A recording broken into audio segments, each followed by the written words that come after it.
A partir de agora, na Unesp FM, Observatório do Esporte. O programa que dá bola a todas as modalidades esportivas.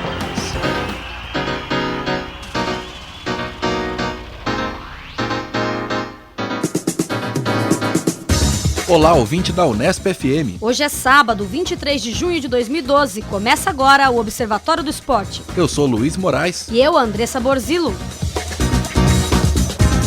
No Observatório de hoje, informação e análise sobre os acontecimentos esportivos da semana. Confira um boletim sobre o desempenho do Brasil nas Olimpíadas. No Papo com o Papa, uma análise sobre os jogos decisivos da Copa do Brasil e da Libertadores da América.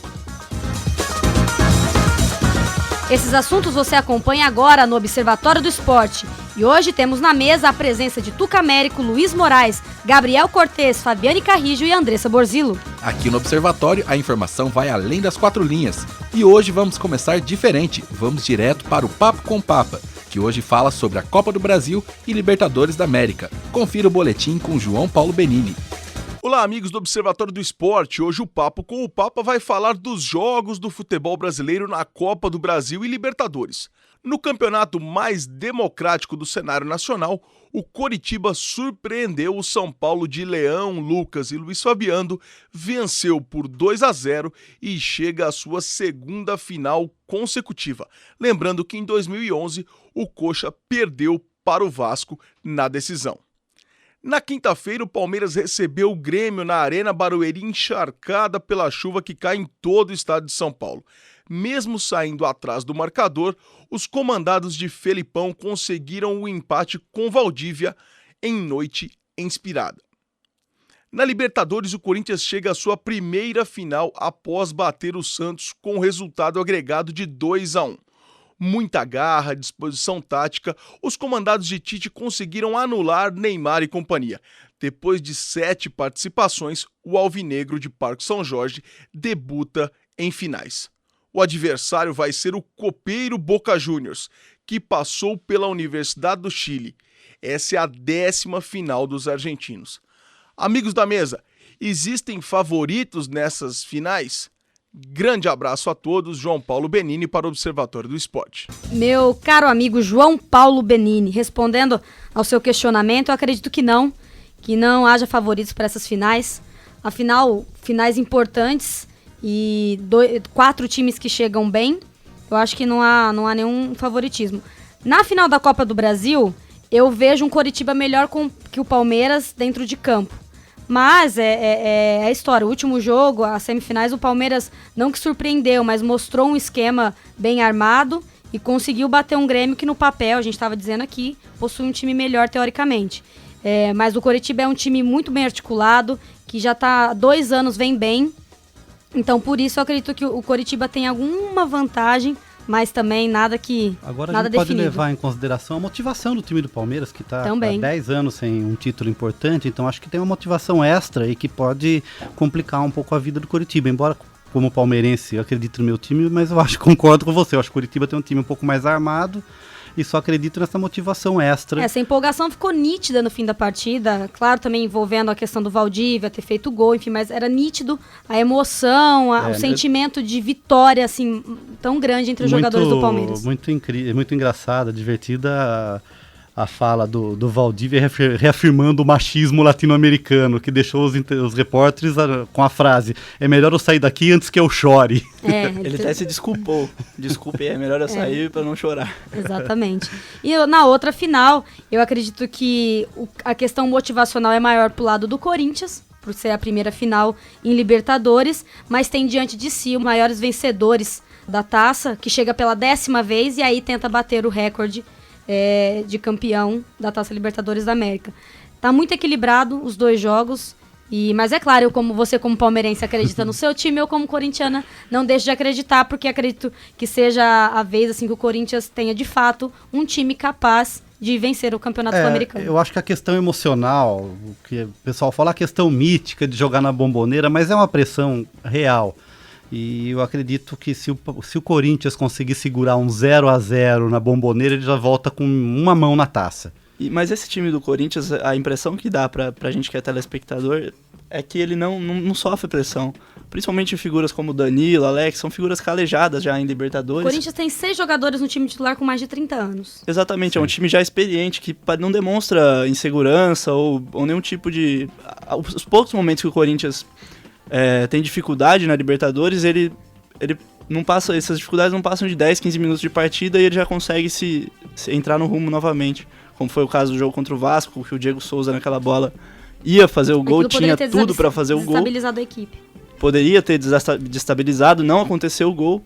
O Corinthians foi lá, retomou a força, fez o gol com o Paulinho. Hoje, novamente, no jogo contra o Santos fez o gol aos 35 minutos do primeiro tempo. Veio o intervalo, já todos achando que, os que não são corintianos assistindo o jogo, achando que o Corinthians não teria poder para reagir, que o Neymar viria destruidor no segundo tempo. O que acontece? Vem o Danilo, com a experiência de sempre. Parece que ele eles chamam o Danilo de um Mr. Libertadores, né? Uhum. O Danilo não tem nenhum tipo de dificuldade em jogar esse campeonato, assim como o Alex e os outros jogadores. E mesmo os jogadores que não tinham essa facilidade em jogar o torneio, que são mais jovens, como é o caso do goleiro Cássio, que tem 25 anos, e ele já entrou agora no segundo jogo contra o Emelec, já entrou demonstrando uma segurança incrível. E, enfim, o Corinthians vem aí forte. Eu acredito no Corinthians como campeão. Apesar de não ser torcedor do Corinthians, eu acho que vai dar Corinthians pela primeira vez. Eu não tenho um palpite seguro para essa partida. O ano de 2012 a gente não sei se pode chamar o ano da zebra ou um ano que realmente demonstrou o revezamento do futebol entre os clubes, né? Porque o próprio Barcelona, o Real Madrid, o Campeonato Paulista, que ninguém esperava que o Corinthians fosse eliminado pela Ponte Preta. Então, vários resultados estão todos inspirados, né, pela Fórmula 1. Esse ano tá bem complicado. Até a gente vai falar depois, até o LeBron, que nunca ganhou, agora ganha. Então, o Chelsea, que nunca ganhou, agora ganha. Então o Palmeiras vai ganhar. O Palmeiras pode ganhar a Copa do Brasil. Então, há vários elementos interessantes no ano de 2012. Eu só queria completar o raciocínio do Gabriel em relação ao Corinthians. Eu acredito que as chances do Corinthians sejam diferentes dessa vez pelo seguinte fator. A diferença desse Corinthians dos outros Corinthians que chegaram mais próximos de um título como esse, ou de qualquer outro título importante, esse time é menos passional. O Corinthians sempre teve grandes equipes e chegou a finais e semifinais de grandes competições e teve problemas relacionados à questão emotiva. O Corinthians é um time muito emotivo, a sua torcida tem todo um contexto. Esse time se mostra um pouco diferente dos outros. Você está dizendo mais profissional? Não, nem é mais profissional. O profissionalismo sempre existiu. Eu acho que até frieza e racionalidade, esquema tático definido, um técnico que tem um grupo na mão, não tem dependência individualizada em cima de uma ou duas peças. Eu acho que é um contexto a favor do Corinthians, mas não que isso lhe possa dar o título. Até essa é uma questão que eu ia entrar depois na minha vai e no meu aplauso. Eu vou até já antecipar meu aplauso. Eu quero aplaudir os times que mantêm os seus treinadores e obtêm resultados positivos a longo prazo. Os dois casos mais que tiveram destaque essa semana é o caso do Coritiba com Marcelo Oliveira, que está no Coritiba já desde novembro de 2010, já foi bicampeão paranaense nesse período, teve a maior série de vitórias consecutivas da equipe do Coxa, da sua história, com 23 vitórias. E também o caso do Tite, que também entrou no Corinthians, faltando 8 partidas para o fim do Brasileiro de 2010, na mesma época que o Marcelo Oliveira, e tem demonstrado essa tese de que o planejamento e a sequência do treinador no comando da equipe tem toda a relação com o sucesso do futebol apresentado pelo time. O Tite, no caso, mantém um esquema tático já que um trabalho dele há 2 anos sendo feito, e hoje a gente vê o resultado disso em campo. O Corinthians é um time pragmático, no bom sentido, se é que isso é possível. É um time que marca com uma eficiência tremenda e por vezes não ataca, mas a gente sempre sabe que o Corinthians, se fizer 1-0, vai ganhar o jogo. É muito difícil o adversário virar.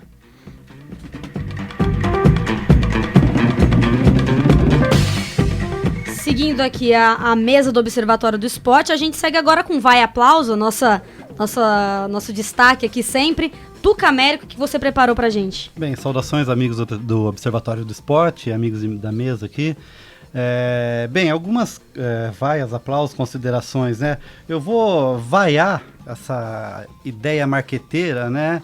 que acontece nos campos, né? A exemplo do nosso amigo Neymar, tem mais jogadores baixando o calção e mostrando a cueca com intuitos marqueteiros, ou seja, para ganhar dinheiro. Na última sexta-feira, no jogo Portugal 3, Dinamarca 2, Niklas Benter, que fez os dois gols da Dinamarca, em certo momento, ao comemorar, ele abaixou o calção e mostrou lá na faixa elástica da sua roupa íntima uma publicidade de um site de apostas.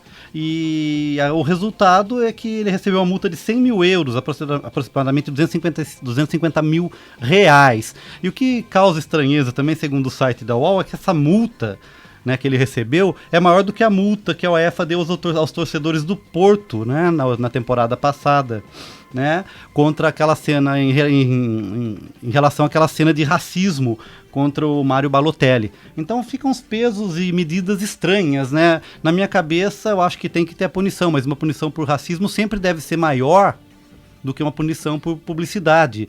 E olha que você aplicou uma multa de 250 mil para uma pessoa... Mas essa não é a lógica da economia capitalista. Sim, com certeza. Né? Porque se fosse dividir pelo número de torcedores, acho que até fazendo uma vaquinha ficaria mais fácil pagar a multa por racismo. Tá? Só essa questão também dele ter sido punido, isso aconteceu com o Valdívia no jogo de quinta-feira. Após o Valdívia ter feito o gol, ele tirou a camisa para comemorar, extravasando, e recebeu o cartão amarelo. Por que eu não consigo, sinceramente, eu não consigo entender esse rigor nesse sentido. Por que o jogador ele sofre a punição por tirar a camisa? É um gesto que não atrapalha lá, sei lá, meio minuto do jogo, sendo que outros gestos como gandulas e outras coisas que atrasam também, né? Como no jogo contra o Vasco. São bem piores para o espetáculo e para a emoção do jogo. Eu acho que tem um tipo de publicidade mais permitida, como por exemplo, eu ando notando nas últimas vezes que apareceu o Palmeiras na TV Globo, um destaque excessivo à marca Kia que patrocina o time. Faz algumas semanas, eu comentei isso aqui, 3 semanas eu acredito, o Thiago Leifert mostrou a nova camisa do Palmeiras do Globo Esporte, e a gente conhece um pouco de televisão, enquadrou no centro da tela a marca da Kia, sendo que se você fosse enquadrar alguma coisa importante, enquadraria o escudo do clube ou a camisa como um todo. Não, o enquadramento era a marca da montadora de automóveis. E nos jogos também, se vocês notarem, várias vezes o logotipo aparece em destaque. Então eu tenho lá entre minhas teorias da conspiração, como diria Zeca Marques, né, essa ideia que nada é gratuito. Então fica aqui minha vaia, não pela publicidade em si, porque eles estão pagando, mas para fingir que não é publicidade. Por fingir que não é publicidade. Eu acho que esse que é o erro. Tá? Então fica minha retumbante vaia. O tema 2, que engloba o tema 3, é que nós estamos gravando aqui na sexta-feira, né? E foi publicado que a Conmebol aprovou o horário do jogo na próxima quarta-feira entre Boca e Corinthians na Bombonera. E o problema é que os sites e a mídia tá destacando que existe programado para o mesmo dia em Buenos Aires uma greve, né, como eles chamam lá, um paro dos caminhoneiros. Uma huelga. Uma huelga, como eles dizem, ou paro dos caminhoneiros, que existe lá um sindicalista que chama Hugo Mojano, aqui a Délis Ortiz na televisão falou Hugo Moiano, né, a gente sabe que não é bem assim. Hugo Mojano, que é o presidente do sindicato, do sindicato dos caminhoneiros, que era aliado de Cristina Kirchner, e por questões políticas tem uma briga lá. E para vocês terem ideia, esse cidadão tem o poder de parar o país. Porque a Argentina depende muito do transporte, como o Brasil, transporte via rodoviário, de caminhões. E toda vez que existe uma greve, não existe combustível, a cidade fica travada. Já é comum, a gente já comentou, que qualquer manifestação política trava a cidade. E uma greve dos caminhoneiros em frente à Casa Rosada vai mobilizar toda a cidade. Então acho que é uma situação perigosa em que pode causar algum transtorno pro jogo da quarta-feira. Eles cogitam adiar o jogo para quinta-feira. Não, mas já foi aqui. Já foi. Quando eu li essa notícia, eu estava preparando para a gravação, não estava confirmado. E agora foi confirmado que o jogo é quarta-feira na mas Bombonera. ainda podem acontecer. Pode acontecer. Eu acho que independente da afirmação, da confirmação do horário do jogo, muita coisa pode acontecer, principalmente na Argentina, que as coisas mudam conforme o vento, tá? Além disso, Piri, você notificou aqui, comentou com a gente semana passada que outro fator que pode interferir nessa primeira partida, né, seria a interdição da Bombonera. Explique pra gente. Na realidade, isso se deve à primeira partida das semifinais contra a Universidade de Chile. Houveram problemas lá na Bombonera. Bandeira tamanho irregular, coisas arremessadas, sinalizadores, né? Objetos jogados no campo. Acertaram um objeto no bandeirinha, e ele relatou isso em súmula. Então eles estariam estudando aí, avaliando se o estádio estaria liberado para a final contra o Corinthians. Eu acho que isso tem um caráter mais de sinalização, não fazendo trocadilho com sinalizadores, né? Mas uma amostra que eles estão prestando atenção nisso, mas acho que... Mas a presidência do Boca já confirmou que eles já entraram com um pedido e já vão armar um outro sistema de segurança para o jogo, vão contratar mais gente, enfim, vão dar um jeitinho lá para... Porque se a torcida é o 12º jogador, a Bombonera eu acho que tem que ser do nono para cima, né? Para frente, porque a pressão realmente é muito grande quando se joga, para o time de fora, quando se joga na Bombonera, tá? Eu queria finalizar fazendo um comentário, como de sempre, do vôlei. Já falei aqui semana passada do vôlei masculino, que está esperando a rodada desse final de semana e da semana que vem para decidir se está dentro ou não das finais da Liga, porque existe uma vaga para o melhor segundo lugar. E para a mídia que adora alimentar rivalidades com nossos irmãos argentinos, por enquanto, o rival do Brasil entre os melhores segundos lugares, o Brasil ainda é o melhor segundo lugar, mas quem está seguindo de perto é a Argentina. Então, corre o risco do Brasil perder a vaga conforme os resultados da próxima rodada para a Argentina. E isso me lembra a entrevista que tivemos aqui com o levantador William, cantando a bola de que a Argentina teria condições, e até pensando em próximos Jogos Olímpicos, enfim, que a Argentina tem um time muito bom de vôlei, tá aí, não precisou demorar, não precisa nem chegar lá nas Olimpíadas do Brasil para a gente constatar isso. Tá certo, então o sinal já foi dado para a seleção masculina, e agora quem entra na fila também é a seleção feminina, que corre o risco de ficar fora também das finais do Grand Prix. O Brasil jogou contra Cuba nessa sexta de manhã. Enquanto vocês escutam o programa, esperam ou já tem o resultado de Brasil e Porto Rico, que eu creio que o Brasil deve vencer de 3-0 sem maiores problemas. E depois o Brasil pega a China no domingo, e aí sim pedreira. Mas a China não seria uma ameaça, porque a princípio uma ameaça muito grave, porque para as finais da Liga são os 6 primeiros lugares, e a China agora se encontra em segundo, e como a China é sede, ela já está automaticamente classificada, então ela libera uma vaga. Então o Brasil, mesmo ficando em 7º lugar, e a China estando entre os 6, ele sobe uma posição e se classifica. Nesse caso, o Brasil tem que torcer para a China. Tem que torcer para a China. Agora, o problema é o seguinte, uma consideração muito engraçada, Piri. Eu vou falar para você aqui quem são os 7 primeiras colocações hoje, que a gente grava o programa sexta-feira à tarde. Em primeiro lugar, Estados Unidos. Em segundo lugar, China. Até aí, tudo ok. Terceiro lugar, Turquia. Quarto lugar, Tailândia. Quinto lugar, Cuba, que ficou fora dos Jogos Olímpicos. Em sexto, Brasil. E em sétimo está a Alemanha. Mas a Alemanha tem também um jogo tranquilo que é contra, deixa eu ver aqui, Coreia, que está em 13º lugar. Então o Brasil tem como concorrente direto... Tailândia e Turquia me surpreende. Agora a Tailândia, realmente acho que a maior surpresa é a Tailândia. A Turquia, por conta da internacionalização e o grande número de jogadoras estrangeiras que estavam jogando no voleibol turco, inclusive o Zé Roberto é o técnico ainda, não sei se acho que ele já veio para o Brasil. O Zé Roberto já está no Brasil. Está no Brasil, era o técnico novo técnico do Campinas, era o técnico do Fenerbahçe, e ele tinha cantado essa bola da evolução do vôlei na Turquia. Então a Turquia é uma surpresa, mas não tanto quanto a Tailândia, que para mim realmente é uma novidade. Então vamos esperar aí até a próxima domingo à tarde, segunda-feira, para saber se o Brasil está ou não, a seleção feminina está ou não classificada para a final do Grand Prix. E em relação ao time feminino, aguardaremos mais uns 10 dias sofrendo. Sofrendo, e o Bernardinho treinando o seu time lá no Rio de Janeiro, tá ok? Eu acho que por enquanto é isso. você, Piri, qual a sua vaia e seu aplauso que você traz aqui pra gente? Olá, amigos de mesa, olá, ouvintes do Observatório do Esporte. Queria mandar aí um abraço pro Ricardo, lá do Teatro do Santa Luzia. Ele tá me cobrando aí um abraço, tá aí o abraço dado ao Ricardo.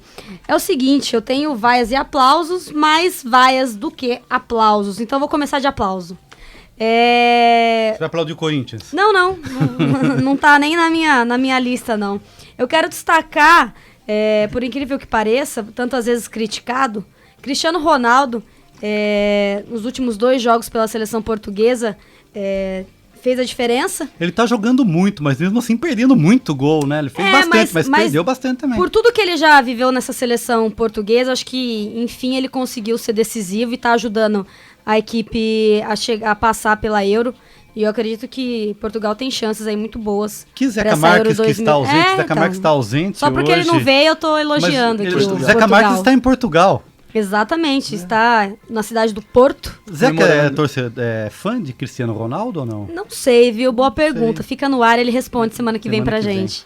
Então fica aí, assim, ó, só uma menção a Cristiano Ronaldo nesta Euro 2012. Quer dizer, você tá de representante do Zeca, né? Porque ele praticamente, sempre fala do futebol português, que o Zeca não está, veio, você faz a vez. Falando, o Cristiano só fazer dar um palpite aqui, ele que com essas atuações na Euro e com o declínio de atuações do Messi agora nos últimos, pode vir forte aí pra ganhar o prêmio de melhor do mundo no fim do ano. Muita chance. Até pra quebrar um pouco, né? Até pra quebrar um pouco essa exatamente. Hegemonia do Messi. Isso acho que o resultado da Euro pode ajudar ele, caso, né, Portugal continue avançando na competição. Exatamente.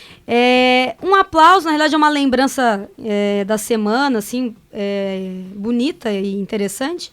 Na última quinta-feira, dia 21 de junho, completou-se 42 anos da conquista brasileira da Copa de 70, uma Copa histórica, sempre recordada por nós brasileiros e por todos os outros países. E afinal, principalmente por Zeca Marques. Eu tô achando que o Zeca mandou uma listinha de vai aplauso para você.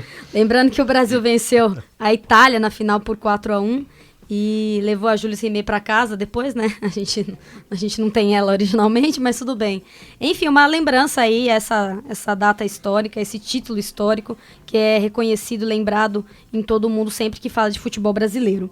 Então eu vou seguir aqui com as minhas vaias. Eu vou vaiar o jogador do Santos, o Adriano, pela ação dele no jogo das semifinais entre Corinthians e Santos. Ele chegou a agredir o Gandula. A gente já discutiu sobre a questão dos gandulas, o problema que envolve. Concordo realmente que deva ter algum tipo de organização, algo melhor, algo que seja mais, vamos dizer assim, mais profissional para esta profissão e para essa função no jogo. Mas assim, a ação errada do Gandula não justifica uma agressão do jogador do Santos e também a não punição desse jogador, né? O Adriano empurrou o Gandula e sequer foi punido, nem com cartão amarelo, nem com nada. Inclusive, no momento do jogo, o trio de arbitragem foi conivente com o Adriano e até apoiou. Entre aspas, forma, foi um certo apoio. A iniciativa... A ação dele de ter empurrado o Gandula. Até o Walter Hausmann, que foi depois uma grande figura do jogo, o Bandeirinha, veio pro Gandula e deu de dedo na cara do Gandula. Como se o Adriano tivesse certo e o Gandula errado. O Gandula segurar o jogo. Sim, estava errado, vamos dizer assim. Está errado, né? Mas não merece uma ser coisa não justifica a outra. Violência, desrespeito não justifica outro desrespeito. Ele teria aconteceu o que aconteceu, ele devia ter sido expulso. O Gandula foi expulso, ok, beleza, vamos seguir o jogo, entendeu? Por aí. Aí acho que é aí que tá a discussão. A minha outra vaia para os jogadores, para um grupo de jogadores do Grêmio. Antes do jogo contra o Palmeiras, na quarta-feira, durante os treinamentos, depois do rachão, o tradicional rachão entre os jogadores, um grupo de jogadores, incluindo neste grupo o Kleber, eles foram fazer o revezamento de cobranças de pênaltis, né? Já pensando que poderiam ir para os pênaltis, enfim, faz parte do treinamento. Uma possibilidade. Uma possibilidade. E a mídia sempre está acompanhando qualquer treinamento, principalmente véspera de decisão, notável a presença de jornalistas. E no fim dessas cobranças, eles não gostaram da presença de um jornalista do site da Gazeta Esportiva, que estava fazendo anotações. E os jogadores foram e tiraram o bloco de anotações, o material de trabalho do jornalista, e não o devolveram. Então, assim, ainda reclamaram da presença dele, não chegaram a ofender, mas num tom não muito amigável. A diretoria do clube chegou a mandar uma nota oficial pedindo desculpas, mas até agora ninguém devolveu o bloco de anotações do jornalista. Então aí fica aí uma vaia, acho que o respeito deve ser recíproco. Então, a atitude dos jogadores do Grêmio não tem nada de exemplar. Eu vou voltar aqui a uma discussão que a gente já tratou no Observatório, mas que deve, eu acredito, tenha que ser destacada. Afinal, o presidente da FIFA voltou a falar no assunto. O gol não validado da Ucrânia na partida entre Inglaterra e Ucrânia, o juiz e os assistentes, nenhum assistente viu o gol, viu a bola entrar. O jogo que a Inglaterra venceu por 1-0 e a Ucrânia tinha chances de classificação para as próximas fases da Euro. O jogo ficou 1-0 para a Inglaterra, a Ucrânia ficou sem o gol e ficou sem a classificação. Depois do ocorrido, o próprio juiz assumiu o erro, né? Realmente a bola havia entrado. Isso repercutiu durante toda a semana com uma fala do Josef Blatter, presidente da FIFA, pedindo que seja logo tomada uma providência, a questão do chip na bola, né, que é o mais provável e que deve já ser testado na Copa das Confederações, que será realizada no Brasil, já prevendo que isso poderá estar na Copa do Mundo do Brasil. Então, assim, mais uma seleção prejudicada, mais um time, uma equipe, um grupo, enfim, pessoas envolvidas prejudicadas com um erro grotesco, porque foi visível a entrada da bola. Mas eu acho, aí eu volto àquela discussão que foi feita várias vezes aqui. Por que a questão da bola que entrou, se pode usar tecnologia, e tem uma situação muito mais comum, como, por exemplo, os pênaltis, em que não se pode usar tecnologia. Eu acho que você acaba criando dois pesos, duas medidas totalmente distintas, né? Eu sei que tem uma ala purista do futebol que fala que o futebol tem sucesso por sua imutabilidade nas regras, né? Para preservação das regras, os velhinhos lá da FIFA, né? Da comissão de arbitragem, não sei como é que chama, o pessoal sabe até o nome correto. International Board. International Board, obrigado, da International Board. E por que não, já que tem essa possibilidade tecnológica, de não se ter a chance do desafio, de pedir o pênalti ou não, alguma coisa, como tem no tênis, não sei, né? É lógico que na regra tem que estar assim, quando disponível. Não em todos os jogos. Mas eu acho que, por exemplo, os pênaltis que não são anotados são muito mais prejudiciais ao resultado do jogo do que uma bola que entrou ou não, que é mais rara. Então eu não entendo essa indignação do presidente da FIFA por causa disso. Muitos resultados são alterados, mas em função de faltas que não são dadas, de pênaltis que não são marcados. A proposta minha era essa, trazer, porque realmente vai ser sempre discutido isso. E eu acredito que, de fato, essa questão na Copa do Mundo, vamos ter novidades em comparação a outras Copas. Na verdade, dá uma raçãozinha pro pessoal para falar pra mídia que mudou, que não tá tão adequada, tão parada. Porque eu acho que o favor é o seguinte, ou usa ou não usa. E isso pra tudo. Ou a gente deixa na mão da arbitragem, no fator humano, e tá tudo bem, faz parte do jogo, ou a gente vai pra tecnologia e o resultado é realmente justo. Fica aí minha opinião. Uma outra, assim, uma vai agora que é triste até de comentar. 3 nadadores brasileiros são pegos no exame de doping. E aí agora eu cito o nome deles. Glauber Silva, do Minas, Flávia Delaroli, do Pinheiros, e Pamela Souza, do Corinthians. O Glauber com o índice olímpico, 100 metros borboleta para Londres. A Flávia não tinha. Mas o que me preocupa é o caso da Pamela. Pamela Souza tem apenas 16 anos e já, né, com uma marca não muito positiva, fora das raias, né? Esse exame foi resultado realizado no Troféu Maria Lenk em abril. E pelo que eu acompanhei na mídia também, eles não relataram, né, qual substância foi encontrada. Ainda os clubes têm até a próxima terça-feira para dar a justificativa, enfim, os atletas vão recorrer, mas são mais 3 casos, vão haver muitos ainda, e esse assunto a gente sempre traz aqui, infelizmente, sempre com vaias, porque não é legal, né? Eu acredito que a situação que mais me preocupa realmente é a da jovem de 17 anos por uma pergunta somente.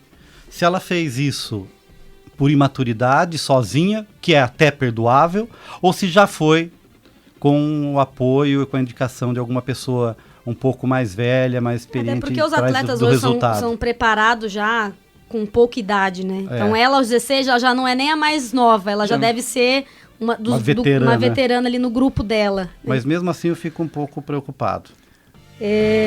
Vou seguir aqui. Eu vou só rebater o que a gente falou na semana passada. A gente citou aqui o Laor, famoso presidente do Santos, e suas frases polêmicas. Na semana passada a gente citou ele aqui, alegando que a questão do Neymar, de o Neymar ter vindo cansado dos jogos dos amistosos pela seleção e não ter nenhum jogador corintiano, aquela polêmica toda.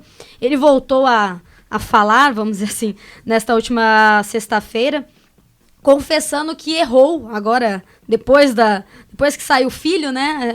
Acha o pai. Ele confessou que errou ao liberar o Neymar para a seleção. Essas são palavras dele. E disse que não fala mais com o Andrés. Andrés, ex-presidente do Corinthians, agora diretor de futebol da seleção. Ele confessa que não foi uma boa ideia ter liberado o Neymar devido agora à eliminação do Santos. Estão buscando, vamos dizer assim, respostas para o cansaço do jogador, enfim. Mais uma coisa que... E essa história do cansaço do Neymar tá mal explicada, muito, né? mal explicada. Porque você vê depoimentos do Muricy afirmando que ele também está cansado, o próprio pai do Neymar afirmando que ele está em superexposição, cumprindo os contratos com os patrocinadores e tal, e daí você vê na outra ponta o Neymar dizendo que não tem nada a ver, que ele não está cansado, que ele quer jogar. Que ele fez o que ele pôde fazer. Que o time realmente não estava... O time todo teve um problema durante o jogo, não conseguiu passar a defesa do Corinthians, que não tem nada a ver com a participação. Eu acho que também esse caso também essa situação já está batida, esse assunto já está batido, que é a questão da Neymar dependência do Santos, e que eu acho que esse sim é um problema. Aí está o problema, porque o time constrói suas jogadas em cima de apenas um jogador, fica em dependência de uma atitude, de uma arrancada dele, de um lance qualquer, que inclusive foi o único lance que ele conseguiu fazer no jogo contra o Corinthians, foi o que saiu o gol do Santos. Sim, e agora também a dependência em cima... Dependência não, eu não acredito nem que seja dependência, mas é um processo de fritura do Ganso. Que o Ganso mal se recupera, já colocam em situação de jogos decisivos, isso pode causar uma lesão maior, não ter... O exemplo disso é que ele nem joga no final de semana em decorrência da cirurgia, mas nos jogos contra o Corinthians ele jogou. Ele jogou, né? Então acho que isso pode... Ele ficou se recuperando 19 dias... Em 19 dias, como é que alguém se recupera de uma cirurgia no joelho para já disputar 2 jogos semifinais de tão Libertadores da difíceis América, como foram esses? Não era óbvio que ele não iria jogar na sua plenitude, e foi o que aconteceu. Sim, então eu fico preocupado com o futuro do Ganso, que é muito jovem e não está conseguindo desempenhar a sua função de jogador nem no clube, nem na seleção como deveria ou como se espera. E aqui agora só para falar que eu sempre fico em cima do muro, eu falei no último programa que eu apostaria em times cariocas e paulistas para o título do Campeonato Brasileiro desse ano. E aí eu vou deixar meu palpite, eu aposto no Vasco. Eu acho que, enfim, o Vasco pode chegar aí. Eu falo isso pelo retrospecto. O Vasco tem uns 2 últimos anos chegado bem, é campeão de Copa do Brasil, 2 Libertadores seguidas. Aliás, adversário mais difícil para o Corinthians do que o próprio Santos na Libertadores, na minha opinião. Então aí tá o Vasco, que renovou com o Juninho agora, tem problemas financeiros, mas é um time muito bom. E renovou com o Felipe Bastos também e com o Éder Luiz, que são dois pilares do time. Exatamente. Aí agora uma notícia curiosa aqui que a produção trouxe pra gente, mais um destaque aqui curioso.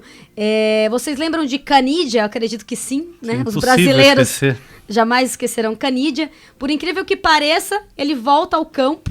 Ele é mais a nova contratação do Wembley Futebol Clube, é um time da 9ª divisão inglesa, e está aí de volta aos gramados. Canidia, 9ª divisão? Existe 9ª divisão? O campeonato inglês tem 9ª divisão. A gente poderia exportar alguns jogadores para essa divisão, né? Poderia mandar o Túlio, quem mais? O Viola, que tá jogando showball, ia fazer sucesso lá, Marcelinho Carioca. Talvez o Ronaldo poderia fazer uma ação de marketing, sair desse clube da 9ª divisão em 9 anos, chegar na primeira, né? Um planejamento em longo prazo. Interessante. Neto, acho que é o Neto. Se tiver um barzinho bom lá, o Ronaldinho Gaúcho. O Ronaldinho Gaúcho já tá na lista já. Mas eu acho que tem pessoas que se dariam muito bem, como por exemplo o Júnior. Júnior comentarista, também. Colocar pra jogar dá um gás no time. Dá um caldo, como dá um caldo. Convido agora Gabriel Cortez para vaiar e aplaudir na mesa do Observatório do Esporte. Olá, amigos do Observatório do Esporte. Então eu vou começar com um aplauso. Eu quero aplaudir a vitória do Miami Heat, o título da franquia norte-americana, que venceu na última quinta-feira à noite, foi campeão da NBA. E fica aí o aplauso a LeBron James, que já há 9 temporadas busca esse título e finalmente agora conseguiu. Ele parece que abaixou um pouco a bola. É o ano de 2012. Ele que era considerado um jogador indisciplinado e desleixado até por vezes. Criticado muito na final do ano passado. Muito criticado na final do ano passado por algumas brincadeiras que ele fez com o time do Dallas. E agora ele conseguiu a sua redenção, parece que pôs a cabeça no lugar e se focou realmente no basquete e no jogo coletivo. E apresentou um belíssimo basquetebol, assim como a equipe do Miami Heat com o Dwayne Wade. Ele foi eleito o melhor jogador, né? Foi eleito o MVP. E assim como o Dwayne Wade, Chris Bosh, toda a equipe do Miami, fica aí meu aplauso para ele. Piri, eu pedi licença pro Gabriel, eu queria corrigir, estou acompanhando aqui pela internet, eu atualizar a sua notícia do nadador Glauber Silva, que foi pego no doping, né? Ele está classificado por 100 metros borboleta nos Jogos Olímpicos, né? Enquanto não é julgado. Mas enquanto ele não é julgado, ele perdeu o Bolsa Atleta do governo federal. Uma notícia que foi veiculada agora. Então, só completando a notícia sobre o doping. Como o doping pode interferir até no futuro da carreira dele. Sim. Continuando aqui, eu vou lançar um questionamento aqui pro nosso amigo Tuca, um palmeirense, e para nossas amigas Piri, Fabiane e corintianas. O que vocês vão fazer no domingo à tarde, às 4 horas? Olha, boa ultimamente o domingo tá vai ser esse domingo descartado. Era essa a resposta que eu esperava. Vocês não se lembraram, domingo à tarde a gente tem Corinthians e Palmeiras pelo Campeonato Brasileiro. Jogo esvaziado. Jogo totalmente esvaziado e a vaia que eu quero dar é pro calendário do Campeonato Brasileiro e não do Campeonato Brasileiro, mas do futebol brasileiro em si. Corinthians e Palmeiras estão em finais de competições e vão colocar times. O Corinthians declarou que vai colocar o time completo e o Corinthians já pediu o adiamento dessas partidas próximas contra Botafogo Sport. Lembrando que Santos, o ano passado, e o Internacional tiveram este privilégio, vamos dizer assim. Claro.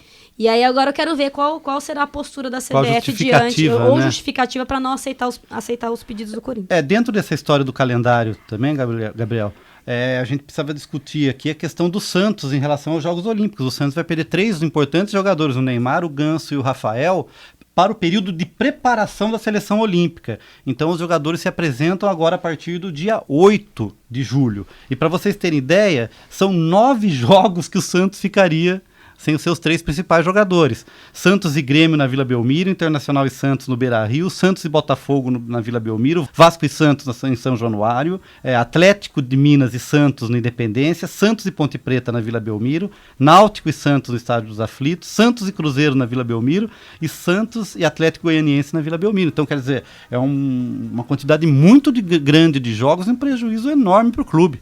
A gente precisa pensar nisso, o que vai ser feito. A proposta do Santos, eles estão num desespero tão grande que eles querem liberar os jogadores para o treinamento, mas no período de treinamento que eles joguem pelo clube ainda. Então eles treinam com a seleção, voltam para o clube, jogam pelo clube e voltam para treinar pela seleção. Olha, o que não é ideal, mas é um absurdo também, mais um absurdo diante de toda essa situação absurda. Sinceramente, Tuca, acho que a única solução para esse caso não é se render à Europa e ao modo de pensar dos europeus, mas é se adequar ao calendário que a FIFA, que é o principal órgão do futebol, segue de certa forma, que é o calendário invertido, que começa 2011, começa em julho, ele termina em junho e começa em agosto, e os campeonatos voltam no meio de agosto. Eu acho que essa é a única solução pra gente conseguir ter um acerto aí dos calendários. É que no Brasil eu acho que teria um problema nisso, porque se a gente tiver bastante jogos ali em janeiro, dezembro, vai ter jogos com muito calor e possibilidade de chuva muito forte. Então talvez, como a Copa São Paulo de Júnior sofre muito em janeiro, que é colocar os moleques jogar 4 horas da tarde num sol muito forte com uma sensação térmica acima dos 40 graus. Então talvez o brasileiro, seguindo esse padrão europeu, invertendo, sofra com isso. Mas aí você pode reduzir um pouco a quantidade de jogos de janeiro, tirando um pouco da extensão dos estaduais. Reduzindo um pouco o número de times dos campeonatos estaduais, que tem hoje 19, 20 clubes. Se joga sábado, quarta e domingo, e acaba gerando um cansaço nos atletas. Uma sugestão que eu estava comentando, o campeonato estadual podia ser menor, ser jogado para frente, ser menor, e trabalhar em grupos em vez de turno e retorno, alguma coisa assim. Agora o problema a gente sabe que está atrelado a interesses de mídia, de veiculação de partidas, de ter jogos constantes na TV de quarta e domingo. Agora, por exemplo, na Argentina é totalmente diferente, você tem jogo a semana inteira. Tem jogo de segunda a segunda. e domingo o dia inteiro. Então, quer dizer, a programação é feita para isso. O problema é que é o monopólio de quem compra os direitos. Lá como tem uma situação absurda que o governo comprou os direitos, ele distribui, os jogos começam 11 da manhã, se não me engano, meio-dia. Tem jogo o dia inteiro, é um atrás do outro no domingo. E todo dia à noite tem jogo também, em todas as divisões, na A e na B, que são acompanhados por todos os torcedores.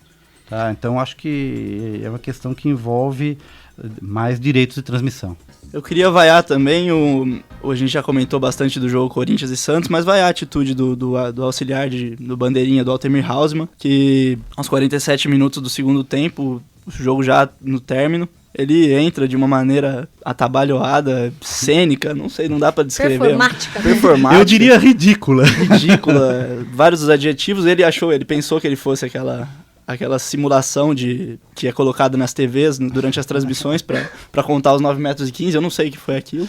Ele entrou e com spray... entender o que passou pela cabeça dele. Com spray ele marcou o campo, então fica aí a minha vaia para essa... Fez uma meia-lua. Ele que é considerado ele está entre os 2 melhores bandeirinhas do Brasil, fica aí minha vaia para ele. E ele declarou na mídia no dia posterior ao jogo que ele viu a imagem na TV e deu muita risada. Estranho. Então, na realidade, a sensação que eu tive naquele momento, eu até me colocaria no lugar do árbitro, eu me senti incomodada se fosse o árbitro do jogo, no caso, porque é como se ele tivesse até passado pelo... Você daria um cartão amarelo pro bandeirinha? Né? Teria rebaixado, entre aspas, a posição e o poder que o árbitro tem ali naquela situação. E ele estava no jogo, ele já estava apresentando sinais de que ele queria... Ele marcou 6 faltas. Ele marcou 6 faltas dele, marcando o árbitro principal. Eu vou deixar uma pergunta aqui pro Zeca Marques responder na semana que vem, que eu não sabia desse detalhe. Por que o bandeirinha tem um spray? Pra auxiliar numa possível marcação, talvez. Vamos ver, pro Zeca Vamos, Marques. Zeca responde, fica a resposta pro Zeca, eu não sei. Nosso quadro, o Zeca responde sobre a arbitragem. Só uma última vaia rapidíssima, uma vaia também nessa questão da arbitragem pro senhor Ricardo Marques Ribeiro, que foi o árbitro da partida Palmeiras e Grêmio nessa quinta-feira, e expulsou o zagueiro Henrique numa confusão. O Henrique sofreu um empurrão do Gilberto Silva. Ele ia para separar a briga depois de uma falta sofrida pelo Barcos, o jogador Rondinelli do Grêmio foi expulso. O Henrique veio para separar um pouco, amenizar. Gilberto Silva do Grêmio, o zagueiro do Grêmio, vem, dá um empurrão no Henrique. E o Henrique tromba com Por favor, Luiz, me ajuda. Com o Edilson.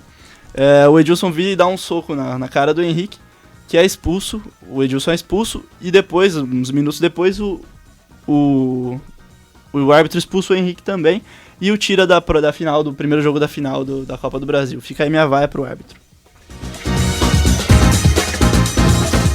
Caro Luiz Moraes, o que você preparou de vai e aplauso pra gente? Eu preparei muita coisa sobre automobilismo aqui. A princípio, falar sobre as 24 horas de Le Mans que teve no domingo passado, que teve um trio vencedor repetindo do ano passado, que foi o alemão André Lotterer, o suíço Marcel Fasler e o francês Benoît Trelouet. Venceram pelo segundo ano consecutivo com o carro da Audi, mas o grande aplauso dessa prova para mim vai para Satoshi Motoyama, um piloto japonês da Delta Wing, que sofreu um toque do Nakajima durante a corrida. O carro dele foi pro muro, foi danificado, não estava ligando, e ele tentou continuar na corrida. Como ele estava numa área que só ele poderia relar no carro, o mecânico não poderia mexer no carro, só pode ir nos boxes, então os mecânicos começaram a dar orientações para ele, mexer no carro, acertar ali a asa, esvaziar pneu, tudo ali, para tentar fazer o carro religar e voltar para a corrida. E ele ficou ali, voltas e voltas tendo da prova, e ele continuou tentando, ficou um tempo, fez tudo que os mecânicos pediam, o carro ligava, só que morria na hora, e depois de um bom tempo ele acabou desistindo, né, porque viu que não dava mais, e o pessoal aplaudiu ele, saiu chorando ali, porque ele era o primeiro piloto até da equipe, abandonou bem no começo, e foi, eu acho que talvez a cena mais marcante do automobilismo desse ano de 2012. Um grande aplauso aí pro Motoyama, que infelizmente sofreu o toque, um acidente que nem foi culpa dele, e ele tentou ali pelo amor à corrida. Achei isso muito interessante da parte dele.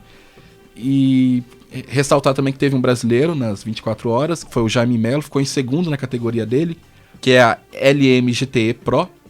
Lembrando que a American Le Mans Series tem 4 categorias, que tem carros mais rápidos e outros mais lentos na mesma pista. No caso do Jaime Melo, ele correu nessa LM GT Pro, que é o terceiro carro mais rápido, digamos assim, ou o segundo mais lento.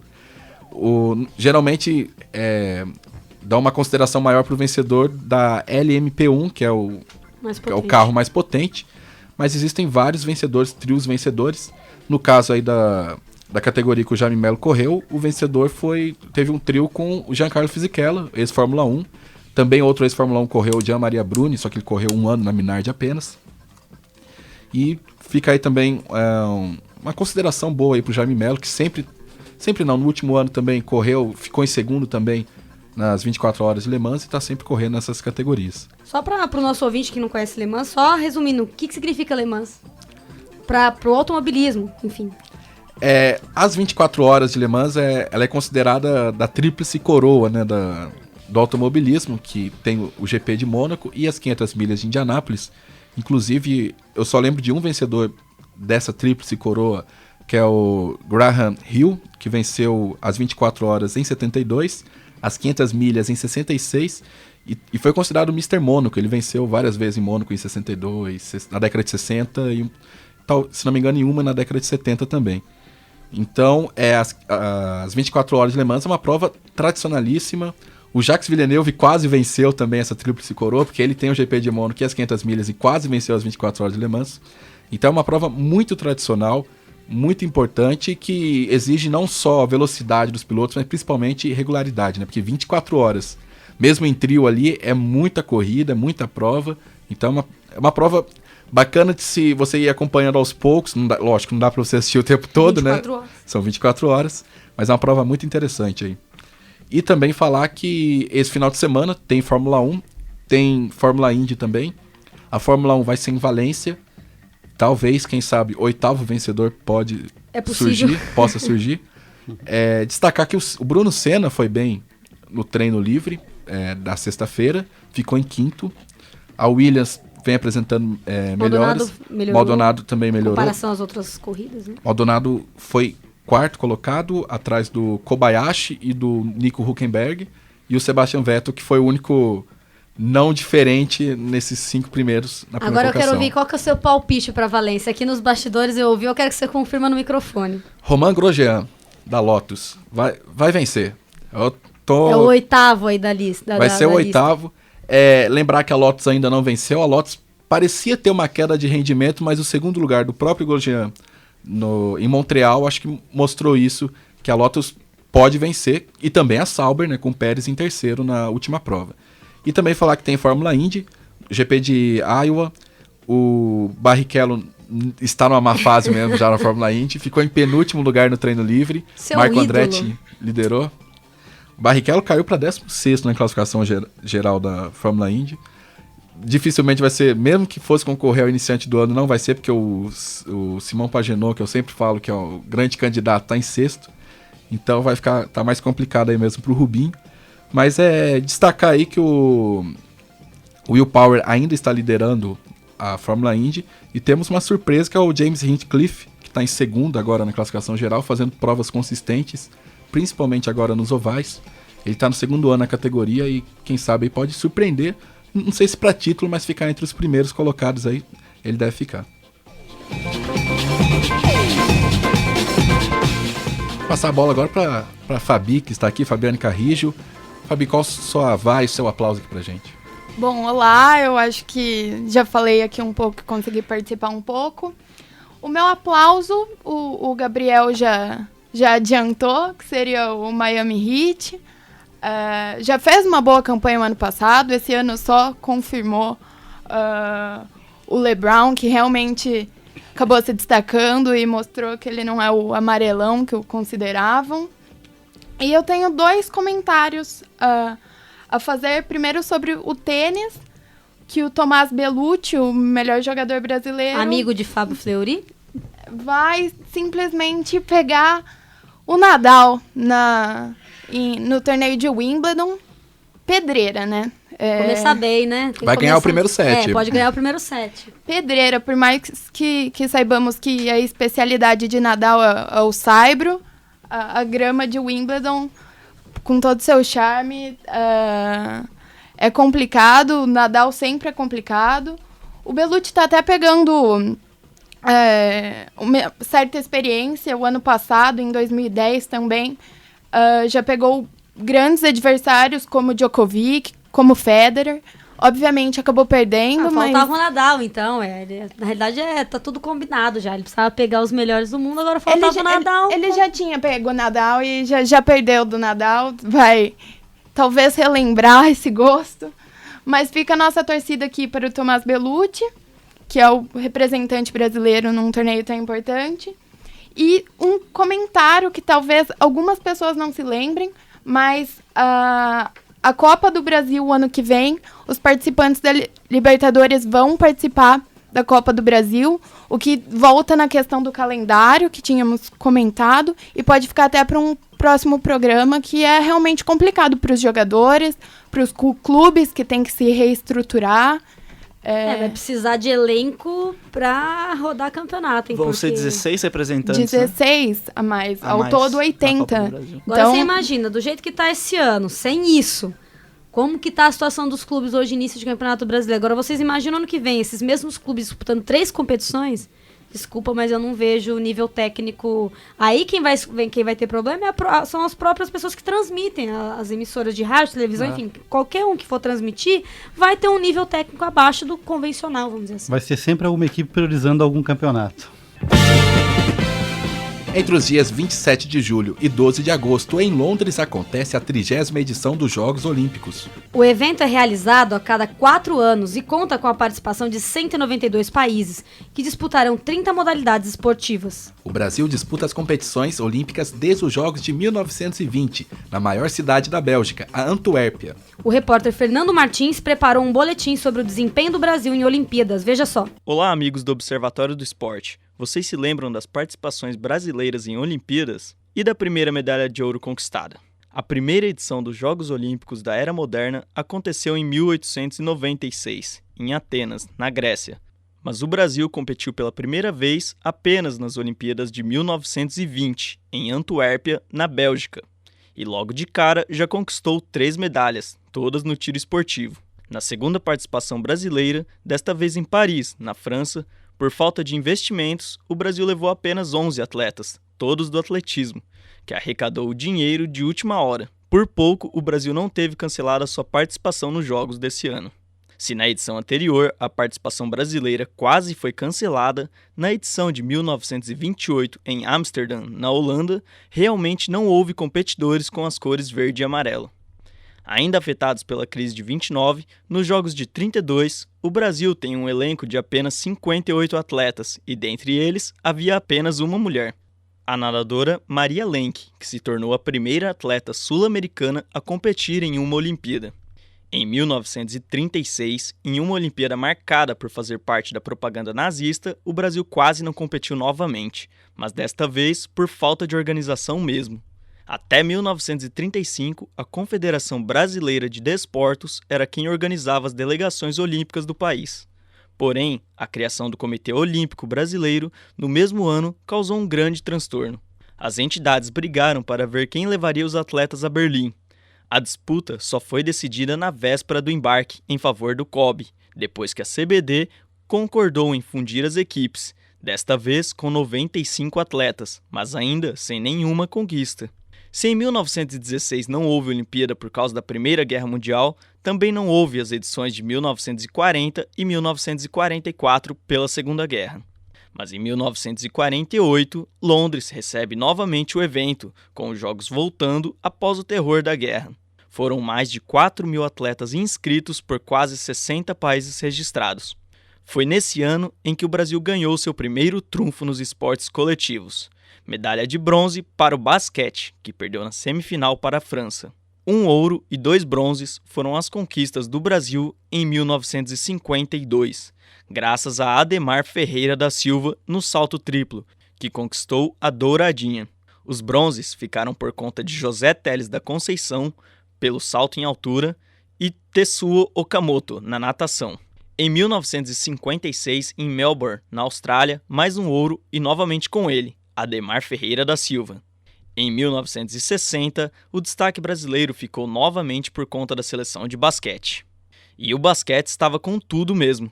4 anos se passaram e mais uma medalha de bronze para o esporte em 1964. O Brasil aproveitou os primeiros jogos disputados na América Latina para conseguir seu melhor desempenho olímpico da década.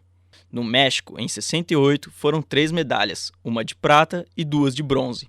Nelson Prudêncio conquistou a prata no salto triplo, enquanto os bronzes foram para Servílio de Oliveira no boxe e com Reinaldo Conrad e Burkhard Cordes na vela. Uma tragédia marcou a edição de 1972, em Munique, na Alemanha. 18 pessoas foram mortas em um ataque, fato que ofuscou as 2 medalhas de bronze do Brasil, no judô e no salto triplo. Em 76, mais de 81 atletas inscritos e apenas 2 medalhas de bronze, no salto triplo e novamente na vela. Já em 1980, por conta da Guerra Fria, alguns países boicotaram os Jogos Olímpicos de Moscou e o Brasil acabou tendo um trabalho mais fácil. Foram 2 medalhas de ouro na vela e o melhor desempenho de sua história até então, um 17º lugar. A Guerra Fria já havia atrapalhado a edição anterior e, para dar o troco, a União Soviética boicotou a edição de 1984, em Los Angeles. Os Estados Unidos venceram com facilidade e ainda deram um show de estrutura. O Brasil teve boa participação, com 1 ouro, 5 pratas e 2 bronzes. Seul, 1988. Desta vez, os Jogos Olímpicos contaram com quase todas as potências do esporte. Somente Cuba não participou. E a medalha de ouro do Brasil veio através de Aurélio Miguel no judô, pela categoria dos meios pesados. Em 92, em Barcelona, a seleção masculina de vôlei, comandada por José Roberto Guimarães e formada por atletas como Tandy, André, Carlão, Giovanni, Marcelo Negrão, Maurício, Paulão e Talmo, fez uma campanha excelente e se consagrou com uma geração de ouro ao vencer a Holanda por 3-0 na final. Já nas piscinas, Gustavo Borges conquistou a prata nos 100 metros livre. A edição de 1996 dos Jogos Olímpicos era para ter sido em Atenas, em razão das comemorações de 100 anos de Olimpíadas, mas acabou acontecendo mesmo em Atlanta, na Geórgia, por pressão de patrocinadores. Com 225 atletas, o Brasil conquistou 15 medalhas, sendo 3 ouros, 3 pratas e 9 bronzes, sendo que o bronze no futebol, após a derrota para a Nigéria, foi bastante marcante, levando em conta que o time de Zagallo era considerado fortíssimo. Em Sydney, no ano 2000, pela primeira vez desde os Jogos de Montreal, em 76, o Brasil ficou sem medalha de ouro em uma Olimpíada. Mas, ao mesmo tempo, também o Brasil teve sua segunda melhor campanha da história, mais uma vez sob a batuta da vela, do vôlei de praia e do atletismo. Em Atenas 2004, uma ótima estrutura e organização tomaram conta do evento, que contou com uma boa participação brasileira novamente. A seleção masculina de vôlei, Torben Grael, Marcelo Ferreira pela classe Star e Robert Scheid pela classe Laser na vela, Emanuel e Ricardo no vôlei de praia e Rodrigo Pessoa no hipismo foram os atletas que nos renderam 5 medalhas de ouro. Na última edição dos Jogos Olímpicos, realizada em Pequim, na China, o Brasil teve um desempenho muito bom. Foram 3 ouros, 4 pratas e 8 bronzes, sendo que nesses ouros se destacaram César Cielo nas piscinas, Kathleen Quadros nos tatames e Malren Maggi no salto à distância. O Brasil terminou na 22ª colocação geral. E você, ouvinte, acredita em mais um bom desempenho brasileiro em Londres esse ano? Fernando Martins para o Observatório do Esporte. Tá aí um histórico da participação brasileira em Olimpíadas. Tuca, qual a sua expectativa para esses Jogos de Londres? Sinceramente? Sim, não, com toda a sinceridade que você possa ter. Eu não estou muito otimista. Eu não vejo, por exemplo, os esportes que tradicionalmente trazem medalhas para o Brasil. A gente pode pensar em quem? O vôlei. Salvo alguma carta na manga, um planejamento muito bem estudado para os Jogos Olímpicos, como fazem os Estados Unidos, por exemplo, eu acho que o masculino, se continuar nessa toada, não traz nem medalha. O feminino, vamos esperar essas finais da Liga para ver se engrena ou não. Quem acompanhou o jogo da sexta de manhã viu que o time está muito estável. O vôlei de praia corre o risco também de não trazer medalha. Eu acho que tem mais chance que o de quadra. Você acha que a gente está num período de transição e essa troca acaba complicando? Eu acho que está se criando uma expectativa muito grande para os Jogos Olímpicos do Brasil e a gente deixou meio que para trás Londres, não deixou de ser importante. Você acha que, por exemplo, em comparação com Pequim, ou fica igual ou fica abaixo? Eu acho que vai ficar abaixo. Corre o risco de ficar abaixo. Até porque a gente também tem atletas... que eu esteja errado. A gente tem atletas já se despedindo, entre aspas, de Jogos Olímpicos. No atletismo, que nome temos? Só a Fabiana Müller? Tem a Malrin, né? Mas eu não sei se a Malrin vai estar com esse então, mas já todo, é isso que eu tô querendo dizer. O ápice dela já foi, né? Já foi.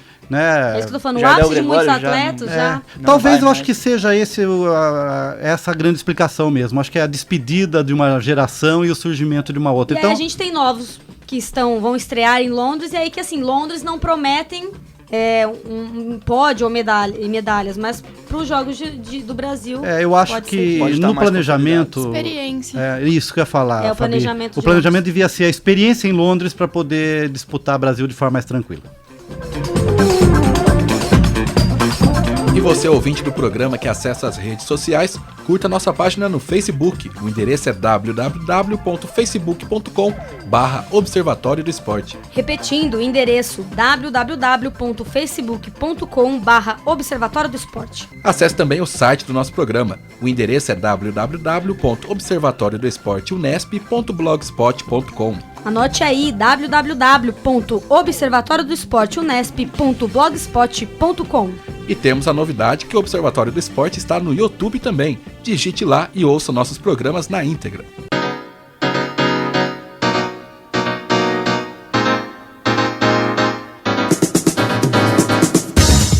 O Observatório do Esporte chega ao fim. Locução de Andressa Borzillo e Luiz Moraes. Comentários de Tuca Américo, Gabriel Cortez. Participação de João Paulo Benini e Fabiane Carrijo. Equipe de reportagem, Rodrigo Pessoa, Gabriel Cortez, Fernando Martins e Fabiane Carrijo. Direção de Fábio Fleury, produção técnica Paulo Pepa. O Observatório do Esporte é um projeto de extensão universitária financiado pela PROEX, a Pró-Reitoria de Extensão da Unesp. O Observatório é coordenado pelos professores doutores Marcos Américo, Ângelo Sotoviaranha e José Carlos Marques. Até a próxima semana. Até lá, Observatório do Esporte, informação além das 4 linhas.